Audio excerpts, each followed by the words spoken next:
বন্যায় ক্ষতিগ্রস্ত কৃষকদের পাশে দাঁড়ালো কৃষি দপ্তর। বন্যা দুর্গত এলাকার কৃষকদের হাতে তুলে দেওয়া হলো রবি ফসলের বীজ। মালদার মানিকচক ব্লক কৃষি দপ্তর প্রাঙ্গণ থেকে শতাধিক কৃষকদের হাতে বিভিন্ন ফসলের বীজ তুলে দেওয়া হলো। উপস্থিত ছিলেন মানিকচক বিধানসভার বিধায়িকা সাবিত্রী মিত্র, জেলা কৃষি দপ্তরের সাবজেক্ট ম্যাটার স্পেশালিস্ট আধিকারিক উৎপল খাড়ু, ব্লক সহ কৃষি অধিকর্তা ডক্টর বরেন্দ্র তালুকদার সহ বিভিন্ন প্রান্তের জনপ্রতিনিধি এবং কৃষকেরা। এবছর বন্যায় ব্যাপক ক্ষতির মুখে পড়েছে মানিকচক ব্লকের একাধিক গ্রাম পঞ্চায়েত এলাকার কৃষকেরা। বিশেষ করে ভুতনি থানার 3টি গ্রাম পঞ্চায়েত এলাকায় কৃষকেরা জমির ফসল আর ঘরে তুলতে পারেননি।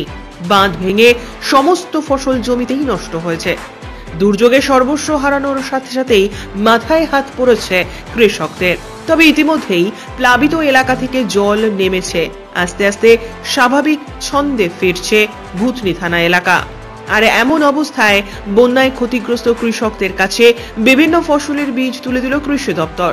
গম, ভুট্টা, মসুর এবং সরিষা শীতকালীন মরশুমে কৃষকেরা এই বীজ চাষ করে কিছুটা হলেও অর্থ উপার্জন করতে পারবেন। সেই লক্ষ্যেই এই পদক্ষেপ কৃষি দপ্তরের। শতাধিক কৃষকদের হাতে বিভিন্ন ফসলের বীজ তুলে দেওয়া হয়। পাশাপাশি আগামী দিনগুলোতে এই বীজ তুলে দেওয়ার কাজ চলতে থাকবে। হাজার হাজার কৃষকদের হাতে বীজ তুলে দিয়ে হাসি ফোটানোর উদ্যোগ কৃষি দপ্তরের, এমনটাই জানাচ্ছেন দপ্তরের আধিকারিকেরা। এ প্রসঙ্গে মানিকচক বিধানসভার বিধায়িকা সাবিত্রী মিত্র কি জানালেন শোনাবো আপনাদের।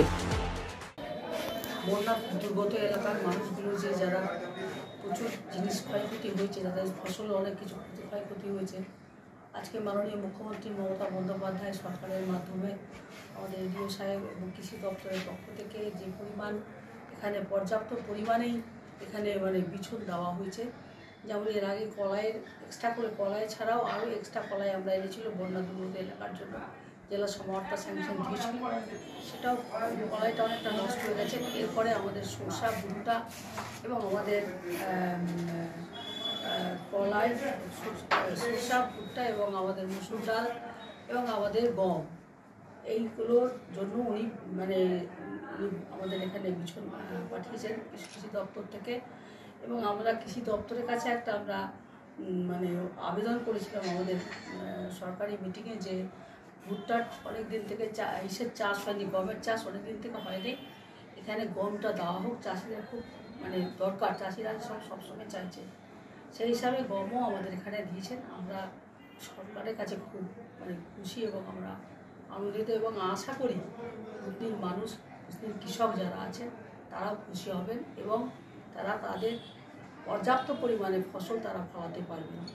সেই হিসাবে আজকে আমরা প্রায় বেশ কিছু মানুষকে আমরা একটা ত্রাণ সূচনা করলেন, আজকে এখানে আমরা করলাম।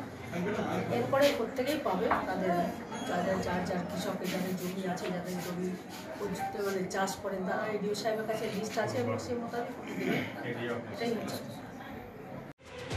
Bureau report, news today.